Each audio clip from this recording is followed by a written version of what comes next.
जब first time कोई भी ह्यूमन बीइंग इसको यूज़ करता है किसी भी रीज़न की वजह से, तो क्या होता है कि उसको बड़ा अच्छा लगता है, उसकी भूख बिल्कुल ख़त्म हो जाती है और एनर्जी बहुत ज़्यादा हो जाती है। नींद उसकी स्ट्रेट 2 to 3 डेज़ के लिए ना होने के बराबर हो जाती है। वो बड़ा एनर्जेटिक फ़ील करता है, अपने काम पे फोकस कर सकता है, तो उसे एक अच्छा लगता है कि मैं अपना काम अच्छे तरीके से कर रहा हूँ।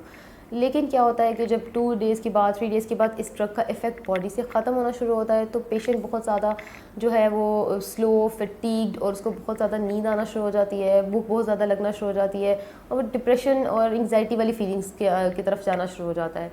तो इस चीज़ को ओवरकम करने के लिए वो दोबारा से ड्रग का इस्तेमाल करता है and ultimately this whole vicious cycle lead towards the addiction state.